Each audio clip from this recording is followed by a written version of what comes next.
Welcome back, everyone, to One Piece chapter 1065. Today, we're joined by our first-time guest, Parvision. Say hello, Parvision. You want to introduce yourself real quick to people who don't know you? This is my first time here. This is also my first time during the daytime. If you guys notice the change of scenery here. I'm not in a different room, and I'm in a different time of day. So that's a lot of fun. Well, I managed to drag him out of his cave, and now he is here with us today. He's finally seeing the light of day for once. So, this chapter we start off pretty solid. We have Zoro, Caribou, and Brook chilling on the ship. And I think the funniest part of this, minus the Caribou like leaving and getting kicked off the Sunny, is Brook and Zoro are just so nonchalant. Like, you have Brook and Zoro both sipping a cup of black tea. They're like, yo, the Straw Hats, if they get in trouble, who's gonna save them? Like, who's gonna bail them out of this situation, right? Kind of like inferring that they're not gonna be the ones who are gonna run to their aid. How do you take this? I take it as like a show of strength, because they're just so far in here. They don't have to worry about Luffy. He can go gear 5th. They don't have to worry about Sanji. Zoro doesn't like Sanji, but obviously he still respects the strength there. Like, they're not people you need to be worried about, like a mother losing her baby.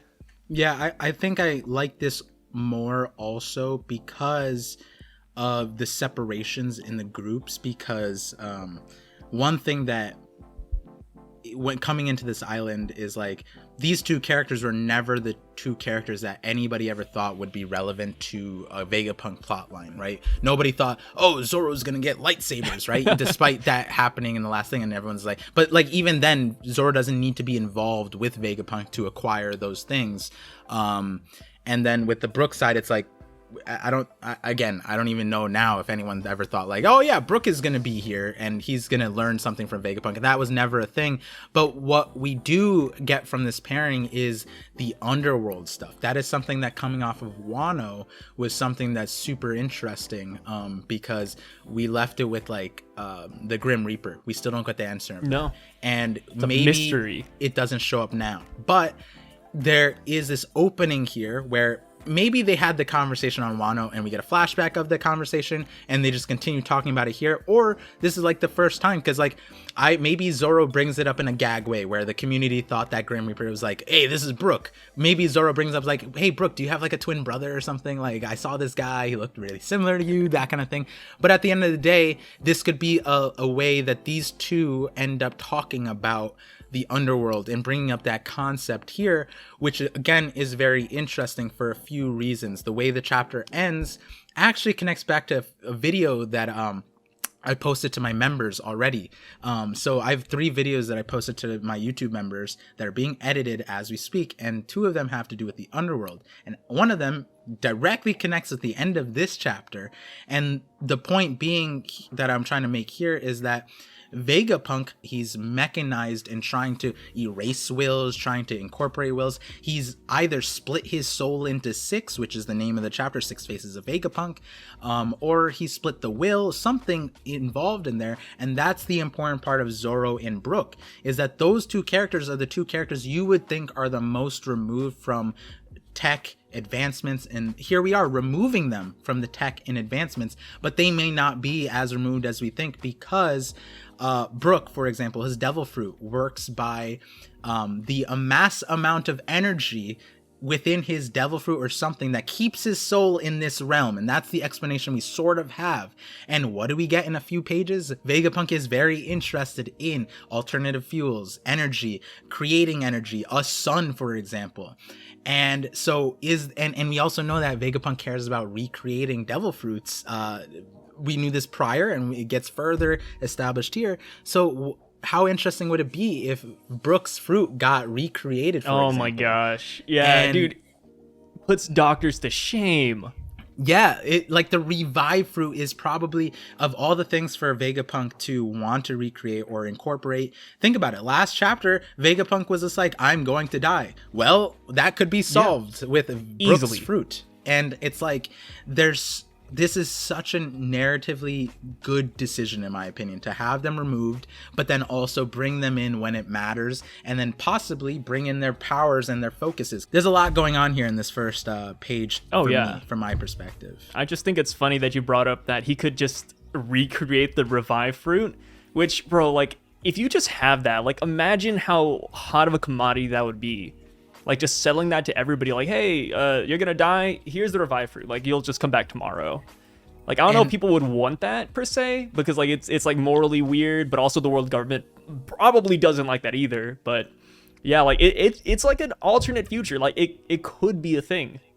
And the thing is that we know that souls have, in the ancient world, had a way of maintaining their presence here. The forest of ancestors from Shandora, the souls are housed inside of trees. Is that not a way for the souls to maintain themselves in the realm?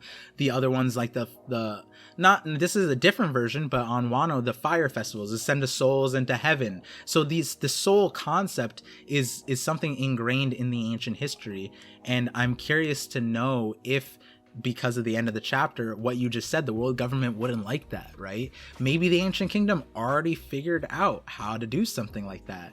And that is a precipice for the separation and ideals, because that's like an ideal thing. Some people might think like, no, you should just pass on, or they're like, no, we want to save these people. I think like there is an interesting conversation that might come up out of that. It's going to be really cool.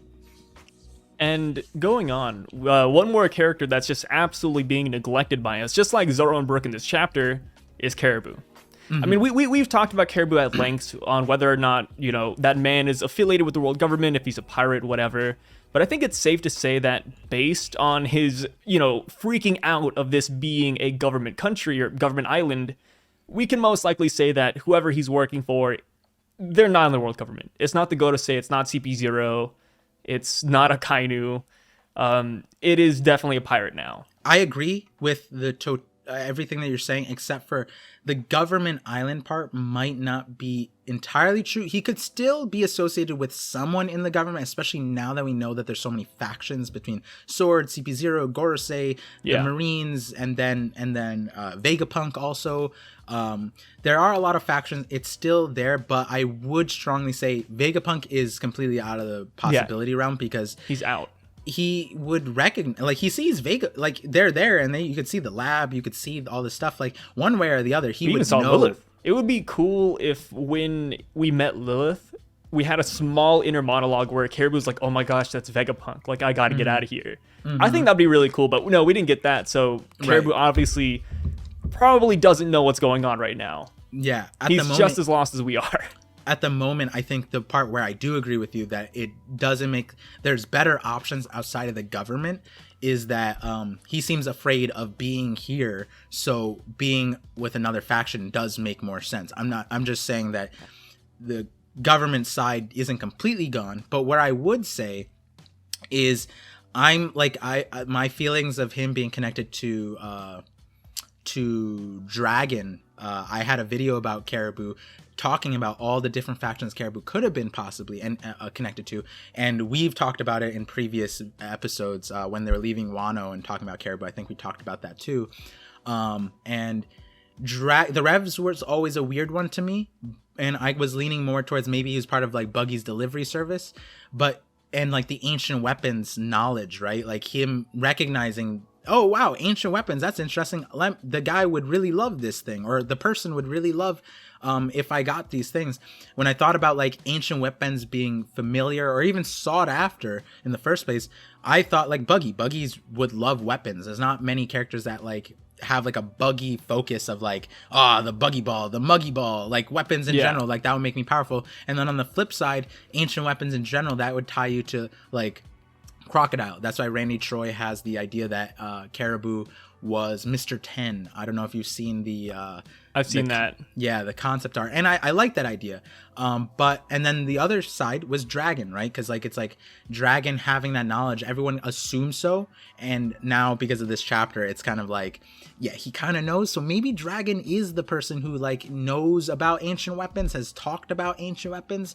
And so Caribou having the familiarity is why Pluton and Poseidon were things that he was privy to that information, because then it would go back to Dragon. I think at the end of the day, we have to find the character that like would make sense for the ancient weapons to be a part of their arsenal or their character arc. And I think Dragon makes the most sense at the moment. And with Dragon too, I feel like since Dragon is a revolutionary enough, Caribou has those revolutionary ties, it would make sense as to why he's afraid of the government island, because the government, revolutionaries, opposite sides. Right. And now that we have that Dragon tie-in where he was talking to Shaka last chapter, who knows, maybe Caribou walks in, because the guy just hears everything apparently.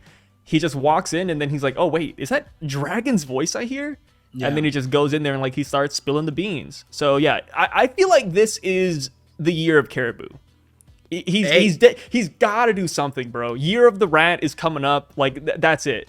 And everybody not everybody, a lot of people gave me slack when I make Caribou videos. Like, why are you making? I want your Void Century video. Why are you talking about Caribou of all characters? Caribou's and I'm like, important. Exactly. He's the only character that has like still shown up ever since we met him back in Sabaody. Like he just keeps on coming back up like a really bad whack-a-mole. More important, Drake was the other character, right?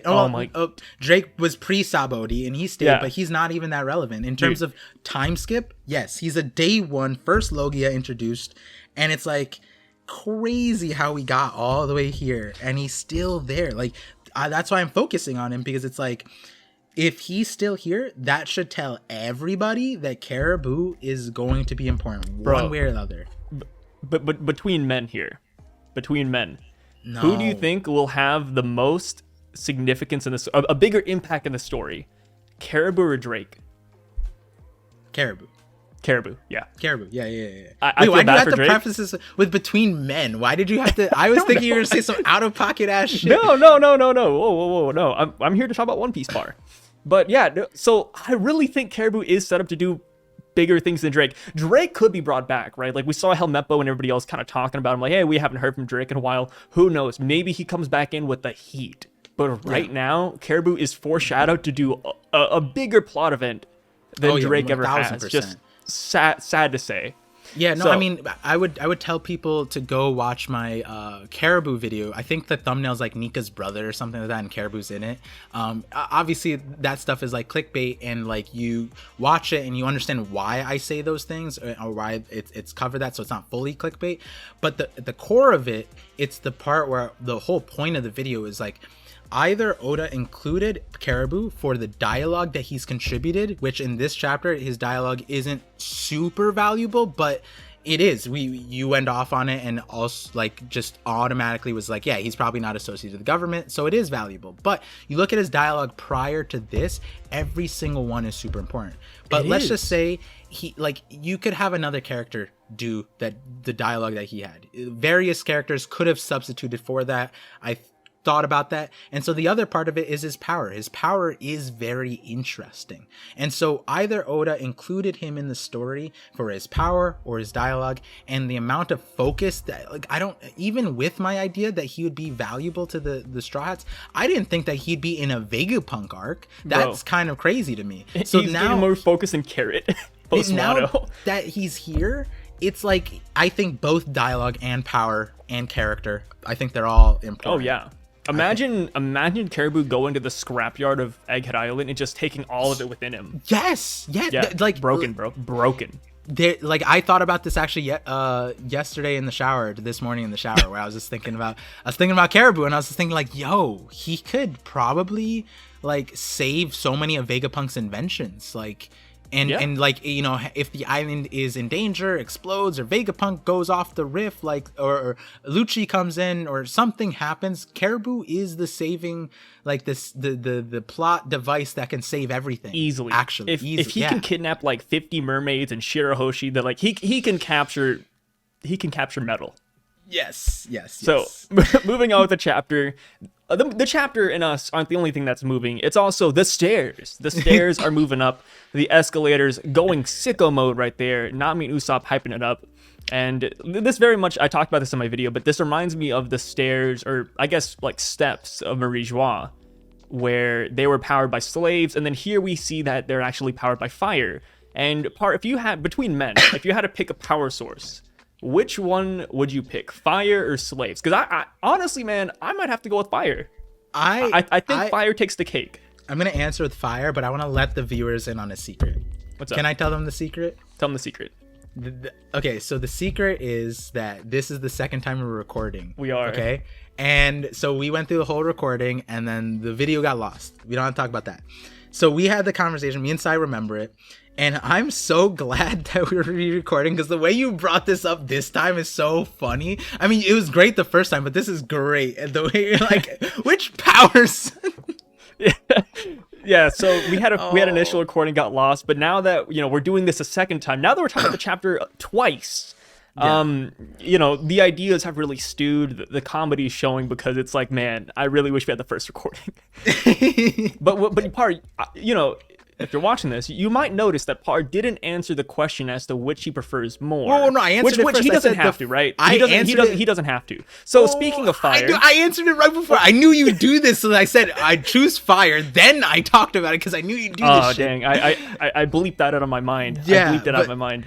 And the reason why I said that was because I remember where we went the first conversation. I want to go there again, but the fire thing is it's definitely interesting because of that choice that you just talked about, and I'm assuming this is where you're going afterwards. Like, how does the Gorosei, like, how is Vegapunk like doing all these things, and then like the Gorosei are still using all this shit, right? Dude, like, or the Celestial Dragons, incompetent. Yeah. It's like it makes no sense, right? Like, if you, like you said, that's the reason why I asked which one would you choose.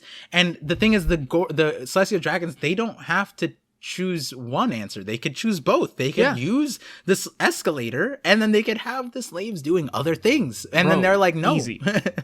Like, that is what's mind-boggling about this. It's like, yeah, this technology existed 900 years ago. Get rid of the Void Century. Cool. I didn't like them either. But you could have kept the technology, right? Yeah. Like the food machine. Keep it in Marie Joie. Nobody else gets to have it. Only Celestials, the Gorosei, whatever. The escalators. You could have kept it in Marie Joie. And then people come there for the reverie once every couple of years. Say, oh yeah, it's fueled by magic. You don't even have to explain it. They didn't even explain the slaves. You don't have to explain why you have this technology when you live in Marie Joie. They could have kept all of this for themselves, but instead they got rid of it and said, you know what, slaves are better. Like, where in your mind does that like make sense? It just doesn't. So there has to be like a crazy reason, right, to make the Gorosei seem like they're rational, somewhat smart old men. In this concept goes to the idea, if the Gorosei are from the Void Century, which a lot of people think, then this is such a weird thing, because even when you look at our world's history, anytime an entity, country, government took over another one, they don't completely eradicate everything. There's certain things that they take and they learn and they incorporate. And the only times really when it's like completely lost is actually when it's like a random like world tragedy, right? So like the one I go to is like the Mayans and the Aztecs. I always flub them up. I need to do more research on those things. I'm not going to act like I'm an expert on it, but we lost hydroponic farming, and that's so useful that it was declared like a national treasure. Their civilization was lost to like some flood that kind of like destroyed them or something like that, and we don't really get the full context. Whereas like when you think about the Romans, right, they took over the Greeks, but they also incorporated all of their inventions, all of their things. They took everything, like, bro. They still took like the aqueducts and everything else, and it's like and now bringing back to One Piece, it's like, even if they didn't like it, like you said, there has to be an explanation as to why they decided to remove it entirely from existence, instead of taking credit for it, especially now that we know it exists in our timeline. Like, the remnants of it are here, so I'd imagine 900 years ago it was probably in pristine condition. They just chose to not go that route. They chose to get rid of it. Even weirder, because apparently, and this goes back to like my Void Century video that I'm gonna post like after this call, I'm gonna work on it, is that after the Void Century, apparently slavery was abolished, and it was only reintroduced 200 years ago in our timeline. And so it's like they didn't even use slave labor from our understanding, and this could or could not apply to Mary Draw, but I'm just gonna go on a limb and say maybe it didn't apply to the original set, but maybe it didn't, and they did have slaves. But even then, it's like, when you think about the technology that Vegapunk has shown, already and already exists. Cloning. That solves everything. They don't even need to have slaves. They don't need to go out and get slaves. They could just clone. Like, what are we doing? Yeah. Like, how are we losing that? Like, robots, like clones. Like, there's so many options and alternatives to slaves. Yeah, and it's like, sure, you want to be choicefully, I don't know, like purposefully evil and have slaves. Sure, but you could also just have clones as well. Like, I don't know why they don't also have that. I don't know why this is like new to them. It's so weird. And they know about it too. There has to be a reason. Like, they gotta explain it in some way where like technology maybe was getting out of hand. Like, it was too advanced for the time. Maybe they just ended up creating nothing but weapons. Who knows? Like, but there just has to be something there. Like, another funny one I think of is Emu. The dude, like, we only see him in a giant refrigerator. We see him in the flower room.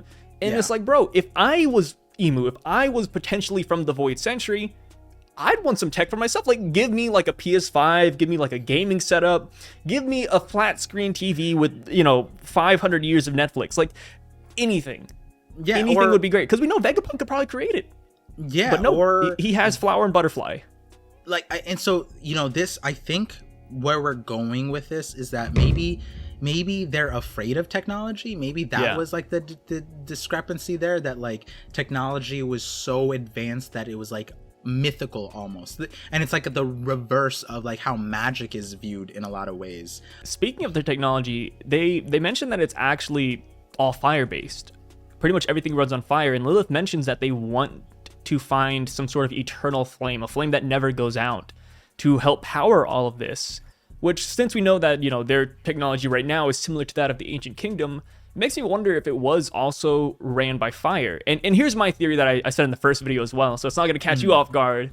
Yeah. But my thing is that maybe Luffy's Gear 5th, the Sun God NIKA form, is the Eternal Flame. Because we know that he has the fire for hair and he can actually create fire in that form too. Maybe that is the fire that never goes out. And the correlation I also made with this is, if Luffy's Sun God NIKA form, if Joy Boy had this fruit, it would make sense that Joy Boy was the one powering all of this. And maybe that's why they got rid of all the technology, because they associate technology with Joy Boy. Yeah, and so to insert, I didn't do it this time, but in the original clip I interrupted and I was like, holy shit, Sai, that's crazy. And so this time I didn't interrupt it, but yeah, I think that one is another one of those things where I think narratively that'd be better than what we just talked about of why, but like this explains the why. If it was innately tied to Joy Boy as that is the sun, that is the flame, then that would make a lot of sense. One, because then they couldn't even power any of the stuff, right? Yeah. Because they would need Joy Boy. And that might be why they were searching for the devil fruit in the first place, because it wasn't necessarily that they wanted to like delete Joy Boy, right? They kind of just wanted, like, they were searching for the fruit themselves, right? Like, that was kind of what we were understanding. And a funny way I look at it too is a good way to see or imagine Joy Boy's fire with the robots is kind of like how Naruto gives everybody his Nine-Tails cloak. I kind of imagine it as like, oh yeah, like Luffy and his fire could like, he could give it to people and like, boom, like you have a little, I wouldn't say like a cloak, but like you have that inner fire within you. Right. That's what I remember in the original video. I was saying that Luffy, my idea for Gear 5 before Gear 5 was released or acknowledged, a lot of people were wondering or theorizing what the power was. The entire community was doing this because we all knew Gear 5 was coming. We just didn't know what Gear 5 looked like.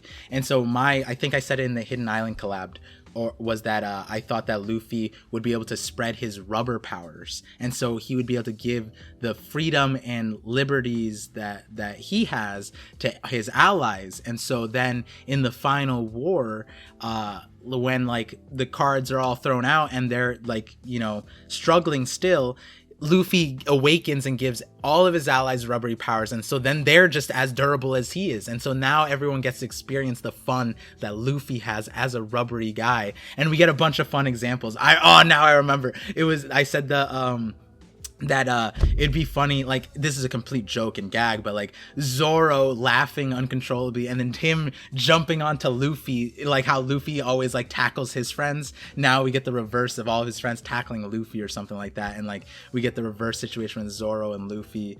But essentially being that nine-tail cloak, that's the response I think that Hidden Island said, like, oh, like that's like the cloak thing, or it was Mosh, somebody we talked about this with, and I think that's viable for the thing, because I think the whole point of the story essentially is to like spread the powers, essentially, right? Yeah. Like to and give it to one everybody. thing too with Luffy's Sun God NIKA fruit is that Oda actually had an original concept for the fruit, where, you know how Mihawk mentioned, oh yeah, Luffy has the power to draw people in.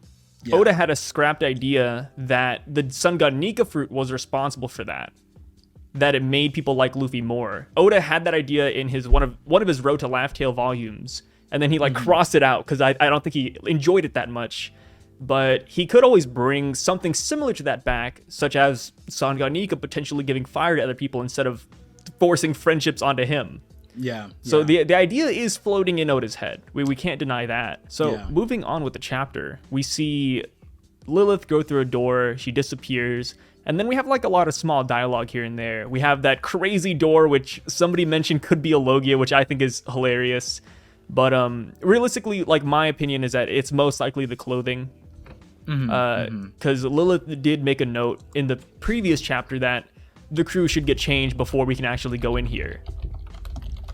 So I feel like that may have something to do with that. And we saw how the shoes work by the end of the chapter. Yeah, like, they're cool. Yeah, they made Luffy and Bonnie feel lighter, but they could also just magnetize you to the floor. So I wouldn't be surprised if the clothes also have something to do with it. Or if, who knows, maybe it is just some sort of hologram, because Lilith said, don't let your eyes dupe you. Don't let your senses dupe you. So could also be that. So what do you think about the door? It's not throwaway. But it feels like a throwaway in the context of how many things were revealed in this chapter, how many grandiose elements were involved. It's like this door is so minuscule compared to that. But it's honestly huge too, because something we brought up is, again, if something like this existed, the thing that I go back to when we think about gates is the gates of justice, bro. If not any of the other technology to keep, they should have kept this one for the gates of justice, because the whole plot fell apart because they just opened the door. Someone opened the door. When if you had this technology, then nobody could do that. And the gates of justice had to be built by like the Void Center. There's no way those things are built by like the current fodder that we have now, right? Like, that shit has to be from the Void Century. And maybe that's the original. Oh, you know what? Maybe that's the original function. Maybe those things you can phase through. They just forgot, and so now they just made a manual function. They only use that. Now I think about that. That's an interesting one. Oda introduced the Noro thing, which was explained by an undiscovered particle that slows down things. So that's not something that's foreign to One Piece. No, Oda is actually looking that route. Rayleigh's name, one way or the other, could reflect on that effect in our world. And lights, now that we got the photon gloves, Oda's looking in this direction for sure. So there might be a quantum physics explanation for this door, as crazy as that sounds. And then if it is light related, I mean, who better to go to than Vegapunk, simply because of his connections with Kizaru's Devil Fruit and how that's like always the first thing he tries to replicate. Or give to like his pacifistas. So to give the fuller answer, look forward to a future video on my channel about that, because I'm excited for this, son. So after the doors, though, we get another small thing that we got to point out. It's one of those things that we can't skip out on. It's Nami and Usopp discussing future treasure. And then, we have... It's really interesting because future treasure, while it could be something that, it comes straight out of a sci-fi movie, it could also just be something straight up from the Ancient Kingdom.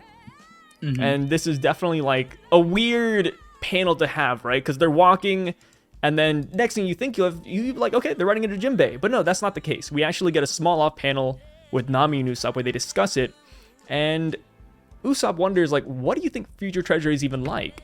And then Nami says, maybe a flower, maybe exquisite antiques. And if you look at some of the Japanese translation, it even just says jewelry. So I'm like, wait, jewelry, flower, jewelry, Bonnie. And I was like, no, that can't be it. And then you see Usopp mentioning like, oh, do you think, I don't know if you're a little girl or an old woman. And it's like, okay, now that is definitely a jewelry Bonnie reference, which makes sense. I mean, first off, Bonnie has the connections with Kuma. She has the connections to Vegapunk.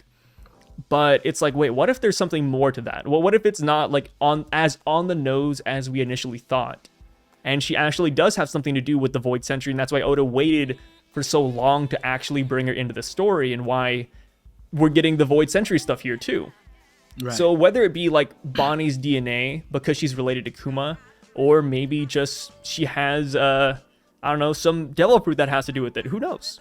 What do you think about this segment here? We have to realize with panels like these is we are in like a transitional phase into a major arc, or not major arc, but like we still don't like, this arc isn't started in my mind. Oftentimes Oda puts in a lot of really interesting details in the transition to an arc. You take that same concept of like transitioning into it, and it's like the future stuff, the jewelry, Bonnie, and then, you know, Bonnie could be like a play with bonnet, and that's flowers, and like and then we go to the part where the past and the future, right? Where Vegapunk at the end of the thing is like, future, this is the future, but it's also the past. And then Bonnie is the character that can do that for a character, which is also interesting because when we got a little bit of a tidbit with how she aged up Luffy, where it was like, it wasn't aging up Luffy in our timeline, it was an alternate timeline. So there's so many things here, and then we add in here, that's a weird fantasy that Nami has a flower made entirely out of exquisite antique gems. To me, I originally went to, what are antique gems? We don't really know about antique gems. And the only ones that made sense to me were like maybe like the Dynastone from like Film Z. I forget what they were exactly called. No, they're called Dynastones. Yeah, so maybe that's an antique gem. And I think the way like it was like growing or something, or it was made, it was like it came out of like the flower of like the fish thing, or it was stored there or something. So that's one thing. But the other antique gem that I think about is possibly sea stone, because we still don't know how that's made. We don't know where it's exactly sourced from. We left Wano and still don't know that. We just know that they can craft from it, but that sounds like an antique gem that is very entwined with the history, because devil fruits and sea stone and that kind of thing. So there's a lot of interesting directions they can go. I am waiting for the Viz translation for this too, because if you directly translate it from Japanese, it actually just says like old jewelry. That's like the literal translation, but One Piece and the Japanese language in general changes based on context. Yeah. So I am curious to see what the Viz does go with when they say this segment.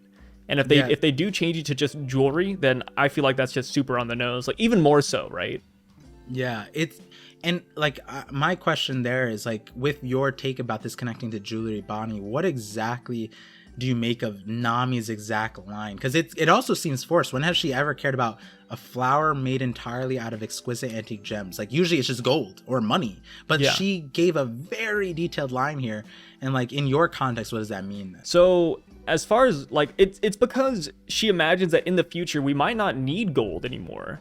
Maybe we switch from like a monetary perspective and go more towards jewelry. But I mean, in my, you know, obviously I think she's talking about jewelry Bonnie without even knowing it here.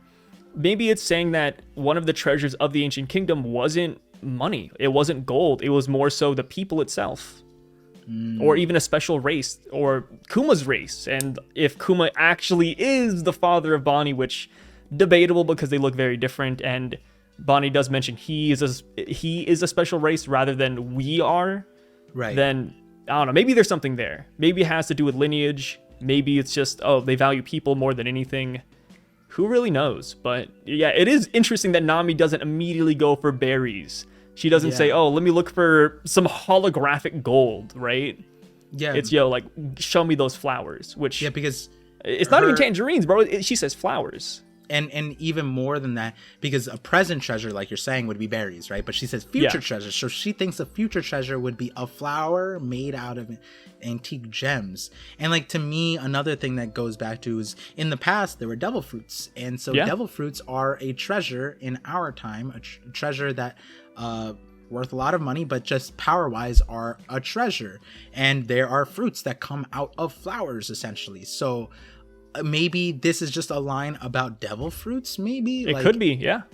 Yeah. And like this is another one of those things where it's like the future is the past, and maybe the future treasure is the past treasure. Maybe devil fruits are going to be more accessible in the future. I don't know. It's or like maybe they were really accessible in the past too. Yeah. Like the possibilities, like it's funny because like it's like you said, these could be throwaway lines, right?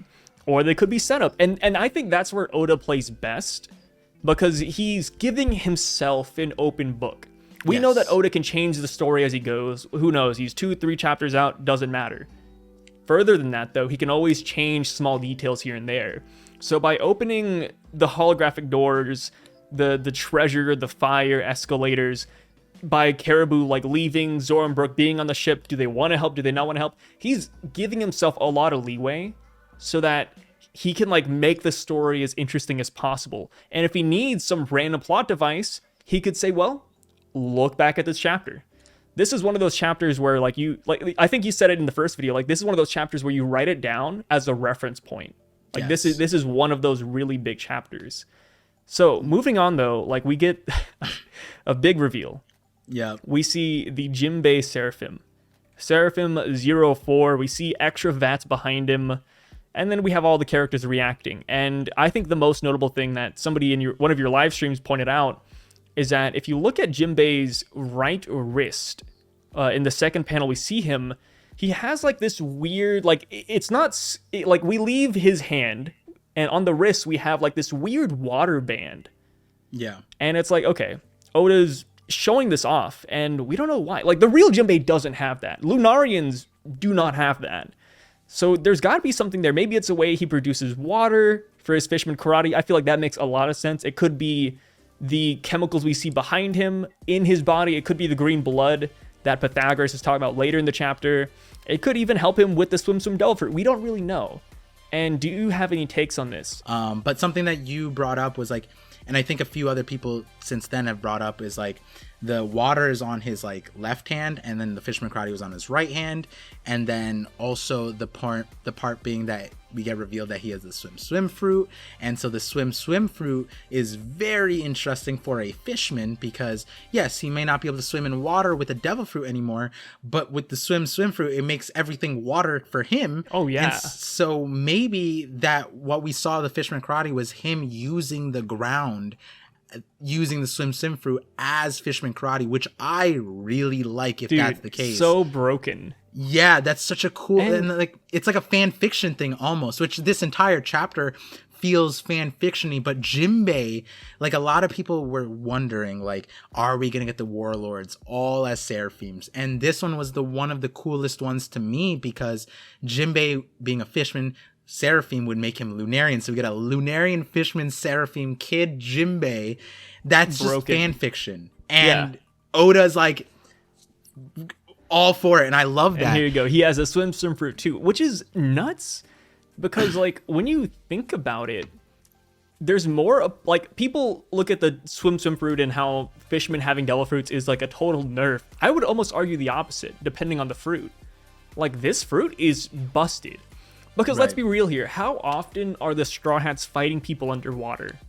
Very little to none. It only really happened in Fishman Island. Jimbei post Fishman Island, yeah, he'll jump underwater and like he'll help people sail from coast to coast, or he'll help pick people up, and that is really important. But if he has the swim fruit, like he could save people who are in danger easier on land, which is 90% of the problems in One Piece happen on land. Yeah. So I'd argue that having the swim fruit as a fishman really beneficial. Right. And so going back to the wrist, the thing that's on his wrist, I think is Voltageist on my stream that brought this up. And I think we both really love this idea. So if you guys want to see the original, like when we were talking about it, go check the previous VOD. But what was noted here was they said green blood concentration a little bit later, right? Mm-hmm. And the vat, we don't know what color it is. We don't know what it is, whether it's water, whether it's regular liquid, but the vat being sad liquid, which was green, and Punk Hazard, and then the various devil fruits that are associated with the sad liquid, right? It could be that the seraphims don't have a devil fruit innately with them. The devil fruit can be swapped out by that wristband, and that wristband might have sad liquid in it. And I really, really like that, because then it doesn't lock the seraphims in a particular devil fruit, and they could be swapped out just like so many other, like the one I referenced was Zoids, but there's a lot of different fiction that does something like that. But the other reason why that's cool is Vegapunk, and this is referenced in SBS 99, was that the sad liquid was restricted because Caesar made it, right? Yeah. Caesar made this liquid, and he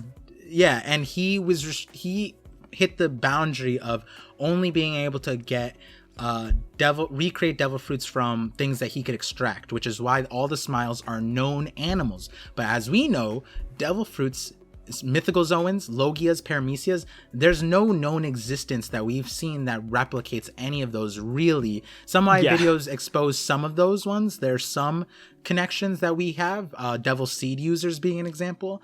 But that being said, in the SBS, Oda essentially said that Vegapunk would be the one who implied it, that saying that Vegapunk would be the one to recreate logias, paramecias, and mythical zoans. And we already do have an example of that with Kaido and the with Momonosuke. Yeah. But then paramecias and logias are a whole nother degree, and this might be the example here, right? Because Jimbei has the swim fruit, which brings us to the next conversation that we had, which is the swim fruit. Senor Pink, my man. No, don't do this to me. I watched his backstory last night just so I could feel something, bro. Yeah. Whenever I need to feel an emotion in One Piece, I just go straight to Senor Pink. Like, all right, dude, this guy, he's a man. He's hard boiled. And I brought up the possibility that maybe, let's say Vegapunk can recreate devil fruits, but there is still, there's a chance that maybe he did just actually kill Senor Pink for the devil fruit. I think the chances are lower rather than higher, but it's not zero, right? There's a 1% chance out there somewhere that Oda says, you know what? Let's kill Senor Pink. And if he does go that route, I would be so interested to see what Frankie would do. Would he still be fascinated and enthralled by Vegapunk? Or do you think he would just be like, oh my gosh, he killed a guy that I considered a friend almost, right? Yeah, and it's interesting because within this chapter we do get he acknowledges the Senior Pink moment, but then right after he's fanboying over Vegapunk's entire situation, and we'll get to that point later. But it's the Senior Pink situation with him dying. I'm almost convinced that Senior Pink isn't dead, right? No. Yeah. I mean, he was last seen captured by the Marines. Right. But that's no reason to assume that Vegapunk did kill him, right? He's probably just chilling in Impel Down with Doflamingo. We might see him again. Frankie and him might actually have that drink one day. We don't know. Yeah. I hope that's what happens. I think it gets glazed over. Maybe there's a soft moment of misunderstanding, you killed Senior Pink for this thing. How dare you? You know what I mean? Yeah. I would imagine Frankie would feel something for that in that moment, but I think Frankie's just not assuming things at the moment because they don't really fully understand devil fruits, which is what we're here to learn about, how devil fruits get transferred. And then Vegapunk's just this is how I did it. I took a portion of it. I got a blood sample of him when he was in Impel Down, and that's how I have this fruit. But imagine how cold it would be if Frankie was hey, Vegapunk, how did you recreate Senor Pink's devil fruit? And then we just get a solid panel, straight-faced Vegapunk saying, well, I killed him and extracted it. And then, and then Frankie's just what? Whoa. Bring me back again? The fanboying just stops dead end, because this entire arc, without even, Oda hyping it up, I'm almost convinced that when Oda says this is the year of Sanji with Whole Cake, this is the year of Zoro and Wano, he hasn't said this is the year of Frankie and Egghead, but this feels more of the age of Frankie, because he is showing out so much in this arc, and he's just been fanboying ever since we got here. So I almost would prefer, narratively at least, to see there be a really hard stop, somewhere down the line, Vegapunk does something so morally gray that not Jimbei, Frankie like has to like stop fanboying and like consider like, okay, maybe he isn't the guy I thought he was. Kind of like one of those like never meet your hero situation. But like I said, it's Oda's story. It's One Piece. Characters usually don't die here, or it usually doesn't take that dark of a turn. So I don't think that's gonna happen. But I would like to see like, you know, Two Piece where that actually does happen, and Frankie's like, okay, time to not look up to this man anymore. Time to get technology and devil fruits my own way. No, I think there is a storyline where that makes sense, specifically with Frankie, because something he grappled with in his backstory was, as an inventor, how do you cope with how your inventions are used? And that's where Tom came in and said, the inventor isn't to blame for how something is used. The people who use it are, right? And so you shouldn't be afraid of making something because of how someone might use it.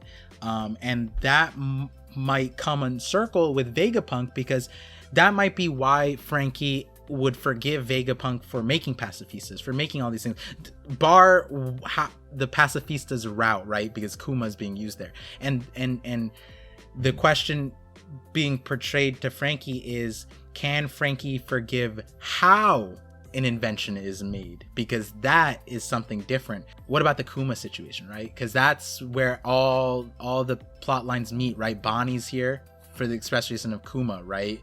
And then Jimbei is also saying that same thing, like, why would he essentially sign up for death? And then Frankie was the one who told us Kuma's story, because he was the first one back, I believe, on Sabaody, and so he got the story of Kuma, and so they're like in debt with Kuma. And so it might, between Senior Pink and Kuma's story, I think Kuma's is the one that is like where the disappointment might come in, and Vegapunk said like, no, I did this this way. And it, you know, it might come into I don't know if we talked about it in our thing, but it might parallel the same disappointment Chopper had in Hogback. Hogback was a great doctor that Chopper looked up to, but then when Chopper met Hogback, he realized he was bastardizing lives essentially, for his own personal gain, where I don't see that exact situation in all of Vegapunk's creation, but Kuma specifically, where Frankie might be like, unless Kuma himself is like, this is the life I chose, Frankie might be disappointed in him bastardizing Kuma for the sake of like that pacifista or like whatever further agenda there is. Because like between like I think Rogers Base, Brago and Matt B, like years ago, we're talking about the Order 66 from Star Wars, and Kuma being like that being the reason why he signed up for all this stuff. But you know, without going so far in the tangent, it's like, I definitely see that with Frankie. It's just how it's so hard, because it's like Vegapunk feels like a good character, like a good guy, and it's like, how do we make him evil at the same time? And it's like, and that takes us to the next part, where it's like the dividing of Vegapunk and like what he's doing here. Oh yeah, which is kind of crazy, right? Right, yeah. Like we have 6 different Vegapunks, and you mentioned it in the beginning of this video, like, oh, is it, you know, different souls? Do they have different wills? Do they just split one will 6 ways? We don't really know. But we all can very obviously tell that they're all very different. Right. Lilith always wants to chop somebody's head off. Edison just always thinking. The guy's like frickin' Jimmy Neutron. And then you have Pythagoras, who's just the kid that keeps on entering data into a computer, right? And one thing I thought was interesting was like, oh yeah, and then we have York, who's eating for all the Vegapunks. We see York eat, and then boom, all the Vegapunks are well fed. But I was wondering, it's like, so CP0's here to kill all 6 Vegapunks. What would happen after one Vegapunk dies? My conclusion was, or my, theory is that, let's say they were to kill York, right? York dies, all of a sudden, all the Vegapunks, they have to eat. And they're not used to eating. So I feel like that would kind of get negged a little bit. Like, oh, how much do I eat? I don't really know. I don't even know how to chew food, like whatever.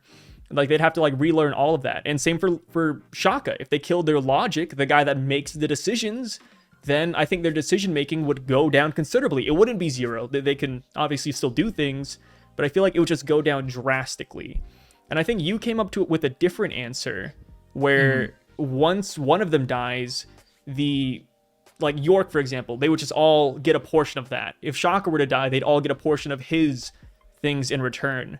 So I think one way or another, we all know that like killing one Vegapunk is definitely going to affect the other ones. Like there's no way they don't notice. We both agreed that like, so the reason why a lot of people, you know, the connection between the Vegapunks comes to this line of saying Edison, Lilith, Pythagoras, the you three had your fill too, right? I want to wait for the official translations, but just prior to that, it was like Pythagoras is like, I need a poop, and then what's her face? York was the one who pooped, and then apparently that all got satiated. And what me and you both came to is when he said you three had your fill too, right? We both were looking at that as like each Vegapunk has their own specific orientation of like either thinking or eating or anger, wrath, violence, whatever. And so, you know, in the similar light of like you having your gag of like, you know, the genocide thing, or Larry having his bad takes, What a gag. or me always including Marine my agenda. It's a pro Akainu agenda. It's not genocide. We can't blanket it. I just say I defend Akainu's actions. All it is. People take it a step further, say, oh, Sai likes genocide. Not the case. But regardless, right? Like marine agenda, mind theories, things, Larry L takes, whatever it is. It's like someone would be like, are you done yet? Like if we went on and on about those things, it'd be, are you done? So it's like, that's how we both saw this instance where it's like Shaka saying that is like, like, are you guys done with your respective, well, you know, quirks, right? But then you go back to that part where they're eating, and then it's like, can Pythagoras even eat on their own? Is that just a desire that they couldn't eliminate? And so York takes care of it for all of them, which is why they have the SDN cycle, the snack, dump, and nap thing. And because we got introduced to Lilith in the way it was, where it's like, I can't erase primal urges. I almost feel like if you killed one of them, it would go into another person to hold on to that thing so that they each have it. If you were a really smart person, sometimes having too much of anything is inhibiting. So imagine if you had the violent urges, the wrathful urges, the good, the evil, the inventing, the what did Pythagoras have? The thinking, the wisdom or whatever. Yeah, wisdom, right? wisdom. That could boggle you down, because I'm like, we see that like in the line here, we skipped it, but we'll probably go back to it later, where afterwards Lilith is like super angry about Frankie lasering down and all that stuff, and then he's like, I'm gonna rip off his head or whatever, and then Edison was like, isn't that a bit too evil? And then right after that we see Edison going, I just thought of a new invention, and he drops everything to go do that thing. So you put all of these characteristics in one person, they may not be able to do anything. And do you know one of the most popular Vegapunk theories that like who Vegapunk really was? Like it's a goofy theory that I wasn't really on board with prior. Kizaru? Yeah, and I was kind of thinking about that now, because I literally was like, wait, after what Sai said, I kind of like the Kizaru idea a little bit more, because Kizaru is one of those really weird not like really weird like personality characters that we don't quite get an understanding, but he almost seems like he's like what Rimuru was saying, maybe he's like the laziness of the faction, and so by removing the laziness, that's how these Vegapunks are so productive. I don't know, I kind of like that idea a lot more now. I don't know, I'm not a big fan of the Kizaru Vegapunk theory. Me neither. And I think one of the reasons why is because if CP0 were to kill the other Vegapunks, and you know, obviously Lucci is kind of like insinuating that might have to do something with Lucia, then I was like, that would directly affect Kizaru. And they have all this information that Vegapunk split into 6 people, or 6 different people. I feel like they would have had the information that Kizaru was, you know, a part of the Vegapunk thing. And also, not to mention, we saw Kizaru as a kid as well. So we'd have to, like, say that maybe he's the OG Vegapunk, which I feel like doesn't sound right necessarily, because we know that Vegapunk himself lived in his own country. Right. I think it's an interesting one. I'm not saying it's without flaws. I'm just saying I wasn't a fan of the Kizaru thing either. But after the context of like these emotion things and splitting them off, and then the laziness, but then I think a lot of people want the 7 deadly sins for the thing, but I don't think that necessarily fits here. But the reason why I like it fitting isn't the 7 deadly sins. It's more so of like what happens when you take away these primal urges. What kind of character do you get? And honestly, Kizaru fits a little bit more in my mind. Another thing that like kind of burst the bubble is that Bonnie herself only recognized Vegapunk as one person. So even when we saw Atlas, like Bonnie was like, wait, what? Like, what is this? Isn't Vegapunk? Ooh, so it's a recent thing. Yeah, so it's like, it's recent. So we know that, what's it called? We know that Robin was around the same time where like Kizaru was around. We saw him as a kid as well. So if Vegapunk splitting himself up into 6, potentially 7 if you add Kizaru, different people, it wouldn't really work because this seems like it's a recent thing. Vegapunk splitting into 6 different people is recent. No, yeah, that makes sense. So since we've seen Kizaru for way longer than that, I think that that just kind of like nips that whole theory in the bud. But I do like the aspect of like laziness being set to the side. Yeah. No, and then so to carry this conversation further into the chapter, later on we get the detail. Someone else pointed out in my stream that Shaka on the robe is the only satellite to have full Vegapunk written on his dope ass drip. And so then so the question I asked prior was if you took away all these elements of Vegapunk, what would that original Vegapunk be like? But then does that change in your mind? Do you think Shaka is the original? And sorry to cut you off. No. I've always been on the boat that Shaka is the original. Okay. Like so like whenever we first got introduced, not even like see him. Even when we got the name 01, all that stuff, I was like, yeah, Shaka's OG. Shaka's the OG Vegapunk. And then I feel like seeing him here with the drip that says Vegapunk, whereas everything before this either says VP or Punk, I feel like that kind of like hammers it in that Vegapunk is the OG, especially since this is the one that was talking to Dragon. This is the one that, kind of not give orders, but he kind of like said, hey, Edison, Lilith, Pythagoras, are you guys done? He also told Lilith, hey, I want to see the Straw Hats. Don't fight them. Right. And then what did Lilith do? She didn't fight them. She brought them towards the island. I really, like, one way or another, Vegapunk, he's the leader. He's the leader. He's calling the shots. And I'm totally down with that as well. Yeah, and I think it also fits in what I was just saying, too, because to truly be logical, right? Like, they say that he's the good one. And we talked about this prior, and we're not going to get into it now. But in the previous chapter, it seems like some things were mislabeled, and we'll wait for the official translations. But the specific one was, I think Pythagoras was said to be Flare, and it prior was not Pythagoras, Edison to be Flare here. And the reason we don't have the official translations, but Flare and Thinker don't really seem like synonymous words in any regard. So I'm curious to know what that one is. And here we have logic, but in the officials prior, it said good. And that's another one where it's like, how is good and logic like a synonymous thing that could be mistranslated?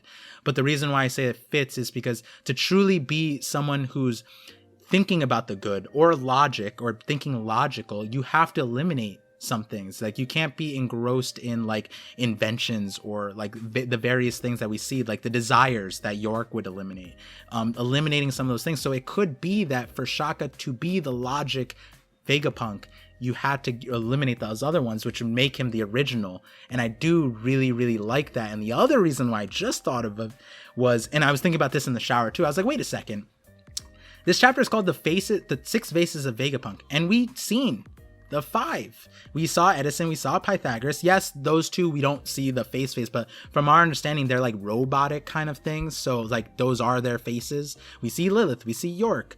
But we don't see the face of our man, Vegapunk. Yeah, we see his head, but that would fit this idea that he is the original because we don't actually see the face that is behind the mask. And I'm leaning towards the idea that Vegapunk is like messed up in the face. Like, I'm expecting something kind of like Two-Face. Yeah. Well, not like ugly. No, Two-Face. Okay. Yeah. I don't mean like he's an ugly character. I wouldn't be surprised if he pulls off the helmet and he looks really nice. Oh, because the reason why I think he might be messed up is simply because he was involved in the lab explosion with Caesar. which is kind of like where I was leaning to, where when he said, hey, I think I'm going to die soon, I feel like it might have something to do with that, or at least logic will die because his body is either too old, it's too injured, we're not too sure, but he's hiding that face for a reason. Unless, I mean, who knows? Maybe that helmet gives him some crazy Daft Punk abilities, or he can see like a Saiyan Scouter. We don't really know. Yeah, but I feel like Oda wouldn't hide the face if it isn't like gonna be somewhat of a shocking reveal. Yeah, there's a few things that we talked about off of this topic too that we don't have to get into, but it was funny that you said the good looking thing, because I told you last time that I might cosplay as him, and I was just like, all right, thanks, Sai. Oh my gosh. Yeah, but well, watch it actually be like another YouTuber. Like, people are calling him Uteron, which I think is really funny. They're like, oh my god, do you see Shaka? He's actually Uteron. Like, Oda made a character after him. I'm like, wait, isn't that just Daft Punk? Like, yeah. I mean, it's just a Daft Punk helmet. But who knows? Maybe Oda's gonna double down with like the YouTuber thing. Maybe he's like, oh wait, Daft Punk, who are they? That is Uteron. And then he takes off the helmet. It's like Roger's base. Yeah. It's just something ridiculous. I'm gonna actually ask Roger's base, because he said there's a few YouTubers that actually Oda does actually watch. Oh yeah. And it'd be funny if, like, you know, jokes aside, but like, not jokes aside, jokes still here, but like teching is underneath the mask or some shit like that. Like, but teching wouldn't fit exactly for Shaka, but like, I don't know a particular YouTuber that would fit. We get a first name reveal. Yeah, I'm Dr. Teching Vegapunk. Yeah. Call me TV. What here? I just, something that came to mind was, what if Vegapunk or Shaka looks like Dragon? And Dragon, because like we do have that connection there, and Dragon could be a character that got. I mean, I wouldn't say Dragon's like a good-looking guy. I mean, we might have to detract from that. But that's the headcanon you have. I'm talking about him being the original. So, I've had this headcanon. You guys let me know what you think in the comments. But so we've seen Oda like draw silhouettes of characters in the early stages of One Piece, and then he dials it back. He switches up their design a little bit. I guess a big one would be like Kaido, Big Mom. I think he also switched up just very minutely, like Doflamingo's design, Kuma's design, just a little bit, right? The Warlords a little bit. But... Yeah, he touched up the Warlords to make them look better when we actually got introduced to him. And that's definitely just an artistic skill that he's nailed over the years. Right. And just he knows like where he wants to go with the story. And I'm like, bro, if he didn't introduce Dragon in Logtown, I guarantee you he will look completely different. Because even then, you take Logtown Dragon and you compare it to the Dragon we see recently, he even looks like a little bit better, right? HD, high quality Dragon. So I like the Parvision shades, the blindfold. But I'm telling you right now, man, I guarantee you, Dragon would have had a different design. It might be like 90% the same, but he would have looked different. I don't know. Do you like the idea that he might be the original Vegapunk? Like, that would be kind of interesting. I think it would be cool, but I don't think they would be that connected. Yeah. Because I mean, we know that most dangerous criminal. Yeah, we know that Vegapunk was hired by the world government before he split into 6. Yeah. So I feel like if he did look very similar to Dragon before that, and if this is the OG Vegapunk, then the world government would be like, wait, you have the same face as the world's most wanted criminal. That's why he wears the mask. No, I'm just joking. No, he wouldn't have the mask before that, though. No, but the real counter is Queen, Judge. They would all be like, wait a second, Dragon is just Vegapunk, and that's another plot Luffy hole is kill Vegapunk's kid. So like when Judge met Luffy or Queen saw Luffy, he'd be like, wait a second, you're Vegapunk's kid. And then so that is nipped. Yeah, definitely for sure. So after that, though, we get some interesting dialogue. We have a lot of gags, and we have another Usopp thing, which I see people talking about, where he also mentions that, hey, am I Vegapunk too? And then I saw a really good theory. I forgot who did it, but there's a theory that maybe Usopp actually not becomes Vegapunk, but maybe he'll cosplay Vegapunk to help throw CP0 off their tracks, which wouldn't be a bad idea. I kind of like that. Yeah, because I took again, that's one of those throwaway lines that we're talking about. But when it comes to Usopp, when in my live reaction, I paused on that and I was like, wait a second, is this a weird world where either Usopp is connected to Vegapunk? I think I brought this up in the first video. Yeah. Was like, is Usopp potentially like connected to Vegapunk, an offspring, like something like that? Like, because we don't know necessarily how old Vegapunk is. There is a world where he predates even the Mads team, and like potentially offsprings and stuff like that, but that's like super crazy. But that idea is a cool one, where in the future Usopp has to cosplay as Shaka. Like he puts on the helmet, right? Like imagine Usopp putting on the helmet, then running around, and CP0's like, "We got you," and then he takes it off, and it's like, "Nope, I'm Usopp." Yeah, I think that'd be kind of dope. I wish I had the OG theory on Twitter on hand, but it was one of those things. If you just look up like hashtag One Piece 1065, I'm sure you'll find it. No, and that also fits too, because in a previous video I told you about how the Shaka name thing, I thought Shaka would work with Usopp, because Shaka was the name comes from like a general who was known for commanding armies in such a tactical way that even from the greatest disadvantage she could overcome it just by tactics. And so for Usopp that would make so much sense. And you know, a lot of people are watching film Red, but prior to in our first recording we couldn't exactly talk about it. At this point, by the time more people will watch it, I'm just gonna say Usopp gives Shaka vibes in the movie, and it's pretty interesting because that, like, we talk about it lightly, but yeah, like the tactical part is there, and even in the story, Usopp is always the one planning different things in the same regard. So I like that. Hey, Definitely send me that. It gives him something to do here. Let me tell you, Usopp showing out in Wano, we could argue if it exists or doesn't exist. I might go with the latter. But if he does this, if he pulls out a big switcheroo, Egghead Island might be his arc. Wait, it'd be kind of cool if we went a Tony Stark kind of route. And like this, it unless it's done in a really good way, it would take away from Usopp's character. But what if Vegapunk becomes Usopp's Jarvis? Oh my gosh! I mean, and the helmet is the Jarvis. That'd be new crazy. Soge King helmet. The thing with Usopp in Egghead Island, though, is I feel like a lot of people, myself included, we're hoping that he gets some sort of upgrade. Yeah. Which, you know, I'm not going to spoil Film Red, but just one note on it. Like, Usopp just, throughout post-time skip, he hasn't really shown up enough. Post-Dressrosa. Post-Dress, like, he hasn't. Yeah. Prior to that, that's cool because, like, we were getting introduced to his new abilities. But post-Dressrosa, like, he just hasn't done much. But the people he has to catch up to, whether it be his dad, whether it be Van Augur, who has Devil Fruit, there's people that he has to, like, eventually surpass. Just narratively, it has to happen. Yeah. We cannot end the series of One Piece, in my opinion, with Usopp not being at least as strong as Yasopp or beating Van Augur. So it's like, how does he get that upgrade? Because even right now, it's like, bro, like, he's still lacking. Like, even in, like, Wano, like, the dude couldn't even hurt Page 1. Like, all of his arsenal could not even hurt him.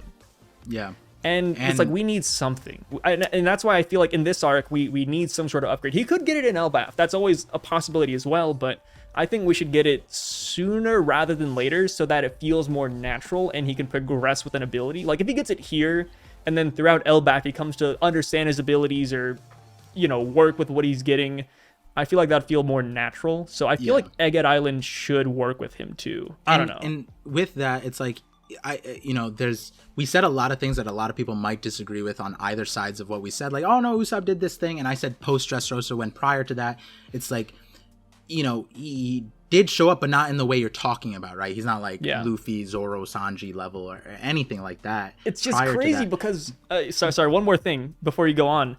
But like, to reinforce that, like, he even says when he gets reintroduced post-time skip, he says, one of the first things, I'm no longer in the weak trio with you or Chopper. And he says that to Nami.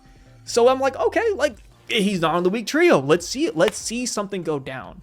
Right. He beats that weird cookie cutter fish guy in Fishman Island, and then that's pretty much it. Like, he's always in the background supporting. He is the weak trio still. Like, that line made no sense, and it built up, in my opinion, unnecessary hype, and I guess more so unrealistic expectations. I just constantly believe in Usopp, to where I'm just like a bruised and battered housewife. Like I just keep on coming back saying Usopp's gonna do something, Usopp's gonna do something. Yeah. And then every single arc, just, you know, Oda beats you with a stick. Like, nope, Usopp support. Usopp is a support. So I'm waiting for him to actually, like, go to the AA meetings, get better, all that stuff, right? That's why I think at this point in the story, like I have my Usopp video, which is like my most popular one, which is hilarious, but yeah. I focus on the hockey aspect because I feel like it only makes sense for Oda to go the hockey route for Usopp crazy primarily hockey. At this point, because like when you think about it, he hasn't developed in anything in there. Like we passed so many different elements where with Vegapunk, maybe on Elbaf, but when you think about what he's been capable of, it hasn't really progressed since Fishman Island, right? Even when you think about Dressrosa, that wasn't like a functional feat. That was a hockey bloom that he was able to do, based off of Kanjuro's power that he was able to do. And maybe that's telling us maybe Devil Fruit and Devil Fruit works, man. And hockey are in lines for the thing. What I would say is Usopp's character almost feels like it's been done right in the movies. More film red aside, in the movies better. I don't know, because man, just give me a second. With film Z, he ends up taking out like a bunch of people with his thing, and I'm like, yo, he could have just done that on Wano and Onigashima, but he never used his like shoots, like his bamboo vines, and that's probably his most broken ability besides like Impact Wolf, which like both of those, how come we haven't seen any of those in the manga? Like on Onigashima, Impact Wolf, the shoots, I don't think he ever brought out any of those. He just brought He used the shoots. He used the shoots? He used the shoots on page 1, and it literally just tickled him. Okay, like again, like page like 1 was those like, man, things, this is annoying, and that's it. It's like even if you go that route with those things, it doesn't make sense for those things to go like a super route. But it's like the prevalence of those things is like falling. It's like it's getting weaker. It doesn't matter. And then like you go to film with Gil Tesoro. In that movie, he had a character like build up thing against Baccarat, where it was just like he defied like the luck or the luck of the draw or whatever the thing, and he like abused that, and like it was like a tactical thing and also like a luck thing, and like that could be the route that he goes. And then you go to Stampede, and the reason why I bring up Stampede is like the way he incorporated himself in the movie of Stampede was he tried his hardest to do something, and at the very end it ended up making an impact in a way it made sense, and we're looking for that. But as we scale through the story, it's like that kind of thing makes no sense. Vines holding back Bullet and like weakening him in that movie, destroying his thing, destroying the armor. It's like that was so forced in that. I was like, okay, cool, Usopp's useful, but that made no sense. That like, wow, no Usopp's vines are super dope, but also it can't do that. It shouldn't be able to do that much. Yeah, and like if that ever happened in the manga, I'm like, no, it was in the movie, fine, we accept it in the movie. Not in the manga, that would not happen, right? And it's like, where are we going with Usopp? And if it's like with Shaka, if he incorporates himself with Vegapunk, if he gets ancient technology, the sabers, like lightsabers, whatever. I'm honestly, like, last thing on Usopp is that I'm honestly on the route that his weapon might eat a devil fruit, or Vegapunk might do that for him, because we've never seen a Straw Hat obtain a devil fruit while they're in a crew, so that would be a brand new thing. We don't have a weapon. I mean, we have Zeus kind of, but we don't have a weapon that has a devil fruit, so I think Usopp would benefit the most from that. And I just thought of a cracked idea. It would make sense. I thought of a cracked idea. What's up? This might be a video. Oh my goodness, this is crazy. Okay. Let's say that Jimbei wristband is actually a way to swap out devil fruits. It would be crazy if swapping out attributes for his Kabuto. Or not just that, Usopp is able, he would be the best character in my opinion to wield a power of multiple devil fruits. So he swaps out multiple powers. Like he has a stockpile of different devil fruit powers, and he can swap them out for a battle, and he can use them for a limited amount of time. That could be a really interesting way if that's the case. That fits Usopp so well, I think, because that also reminds me of the dials, right? Because the way the dials are introduced, Usopp was the one who like impact dial, like the all the versions of the dials with the flame dial, the spiky things, all the different things, right? When I think back to the Luffy's fight with the dials, now I'm thinking in the future, if Usopp had the power to swap out devil fruits, oh wait, that'd be so sick. That'd be kind of cool. That'd be really cool. I mean, and the thing with Usopp though is that he just needs something. Like at the end of the day, like whether or not you believe the devil fruit thing, we can all agree he needs something. What? Okay. Sorry. I'm getting excited. Everyone has always, not everyone, a lot of people has always thought that Usopp is also like a Joy Boy type of character, right? And like NIKA and all that stuff. What if Vegapunk ends up synthesizing Luffy's fruit and the last part of the story is Usopp swapping a NIKA band, and so Usopp also goes Joy Boy mode? Oh that my would be gosh, fucking crazy. That is a cracked theory. Holy shit, I can actually kind of see this now. I mean, but that all like we said, that all hinges on whether or not the Seraphim has a wristband. Yeah. Personally, I don't think it's a wristband still. I'm more in tune with it just being inside of his body, or a part of his body, because that's what it looks like. Because when you look at it, it doesn't really like pop or anything. Yeah. No, I think for the Seraphim's sake, it's not like a wristband thing. Yeah. But like it might be that could develop into something that more people can acquire, right? We talked about earlier how all of these things, it's leading towards a place where it's more accessible by the world. Even the aircon, Vegapunk wants that to be something everybody could have. I think that the photonic gloves, like that technology might be something that like Vegapunk says, like, I have a prototype of something, and then Usopp acquires that, and maybe that's what allows it to be an Usopp thing, because Usopp gets it. Usopp and Frankie make it something that people can use. Wait, hold on. I don't like this now. I'm so glad we re-recorded this shit. Oh my gosh. Yeah, this is fun. On to the final part, or the final page of the chapter. We get the big revelation, which we've already kind of been, hinting of and talking about the entire time. But we learn that the past is actually the future. That the technology we see here on Egghead is that from a civilization from 900 years ago, i.e. the ancient kingdom. And then the last panel, we see a giant robot. Destroyed, it has horns, it has a mask, it could be armor, it could be a robot, we don't really know. Right. I am leaning towards this more so being a robot. Yeah. And the thing with this is, we mentioned earlier that, a possibility for the Eternal Flame could be Joy Boy's fire, right? The Eternal Fire could just be Joy Boy, because we have to remember, Joy Boy and Sun God NIKA, at some point, since it's mythological, it must have been alive. It had to be possibly like a real person. So with that being the case, since Luffy has Sun God NIKA, since he is that fruit, or has that fruit, I wonder if Luffy would be able to reactivate this robot in some way. Which, granted, I don't know why he would just instantly pop Gear 5th and then the robot would come to life, but that is, if you do believe in that theory, then you could believe that.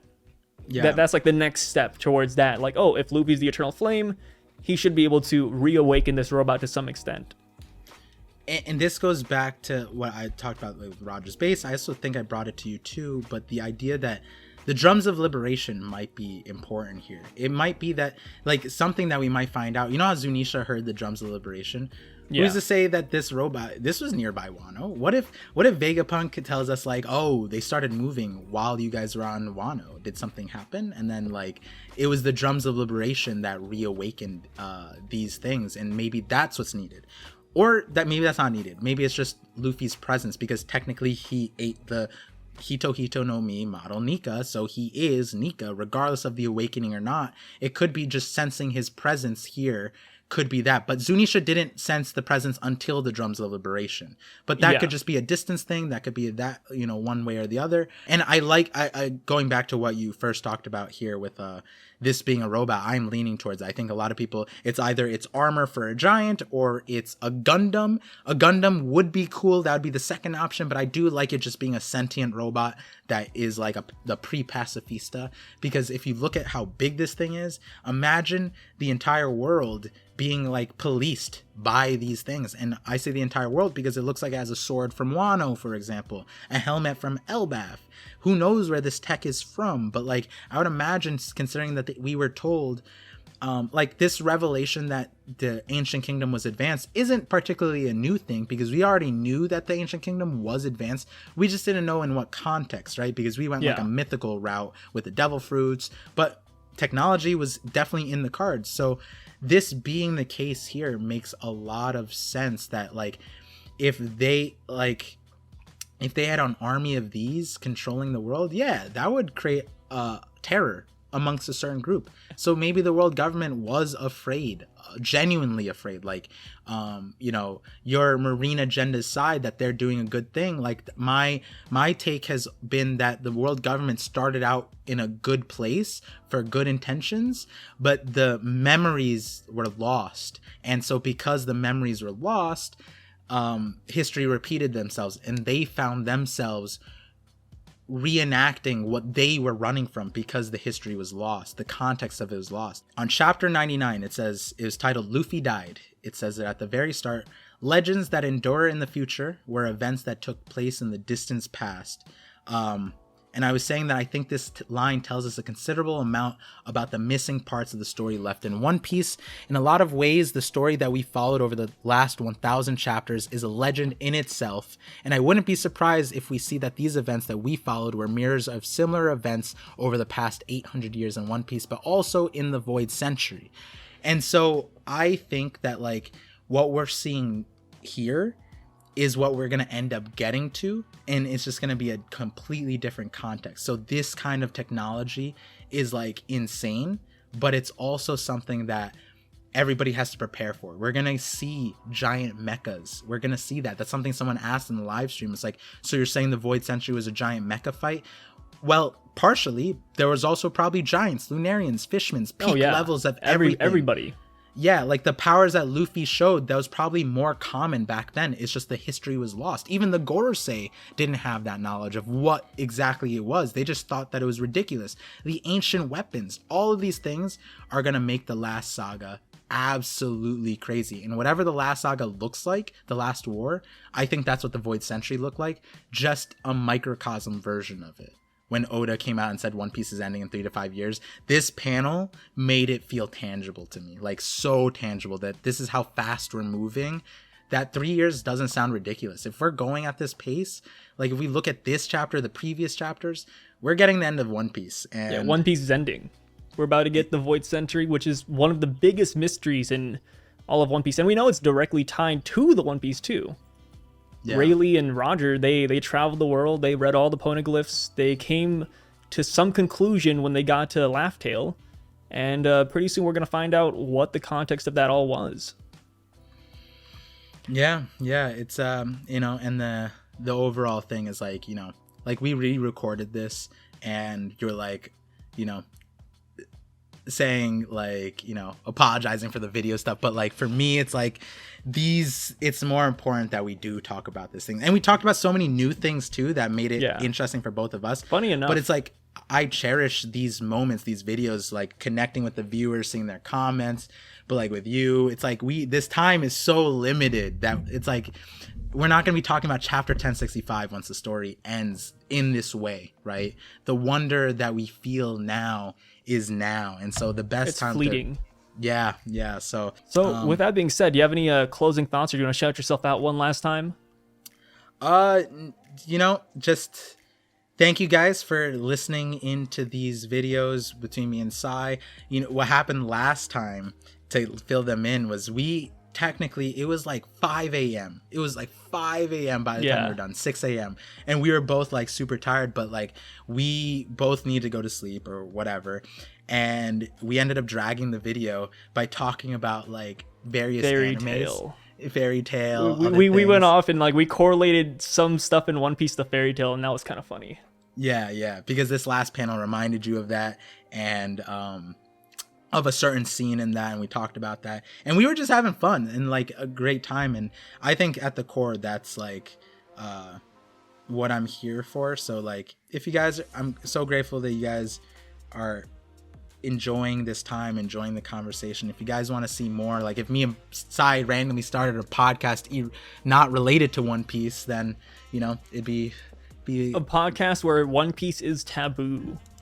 Well, maybe not taboo, but like we don't talk about it. Like we talk about other things. Yeah, like how like on your Twitch streams that we do that, like how we kind of like Valorant or whatever, like daily stuff that we go through, or similar to how that conversation ended, where we're talking about One Piece, but like we're talking about so many other things in comparison to, and we barely talked about it, and we were like, we're both. I feel like we're both looking at each other in that video, and we're like, are we really talking about Fairy Tail for like 20 minutes right now?